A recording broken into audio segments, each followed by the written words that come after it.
శ్రీ ఆండాళ్ తిరువడిగళే శరణం. ఈ 11 నుంచి 15 పాశురాల దాకా ఆండాళ్ తల్లి మరొక 5 మంది గోపికలను లేపుతుంది. వీళ్ళెవరో కారు మనలో ఉన్నవారే. అంటే మన పంచేంద్రియాలు. మనం పంచేంద్రియాలను మన వశంలో ఉంచుకుంటే ఏకాగ్ర చిత్తంతో భగవంతుని చేరుకోగలం. భగవంతుని అనుభవించగలం. கற்று கரவை கணங்கள் பல கரந்து கற்று கரவை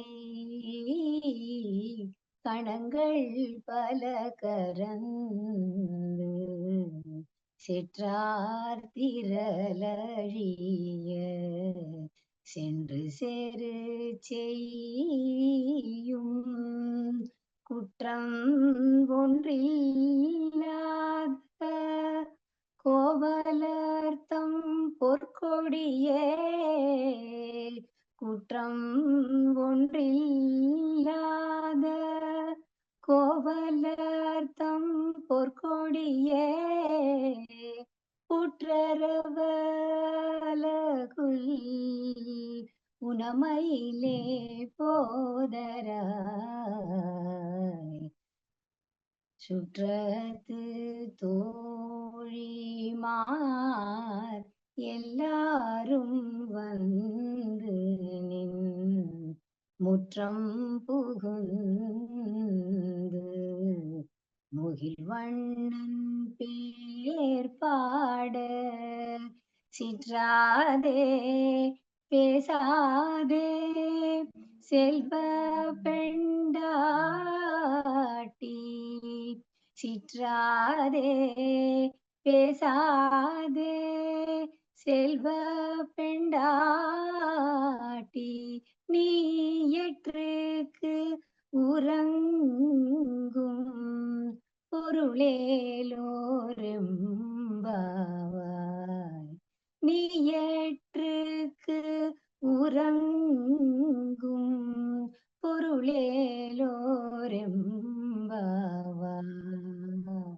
ఓ గోపాలకుల తిలకమా చిన్నదానా, లేత వయస్సు కలిగిన పశువుల అనేకమైన సమూహ సంపద కలిగిన మీ వంశం చాలా గొప్పది.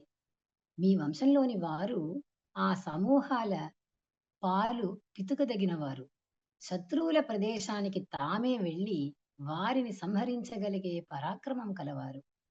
ఒక్క దోషమైనా లేని గొల్లకులంలో పుట్టిన బంగారు తీగ వంటి అందమైన దానా ఓ సుందరి, పుట్టలోని పాము పడగతో సమానమైన నితంబం కలదానా ఓ వన మయూరమా రా.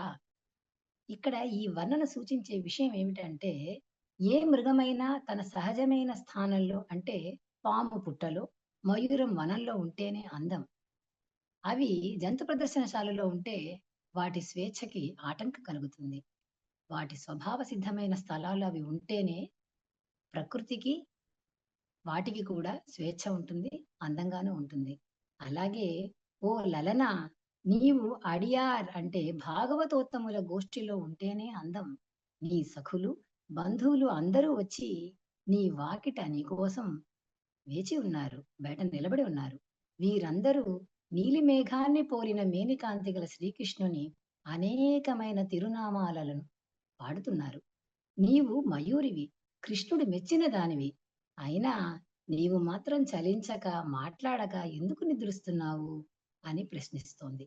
ఇవన్నీ విన్న ఆ గోపిక లేచి వచ్చి వీరితో చేరింది. శ్రీ ఆండాళ్ తిరువడిగళే శరణం.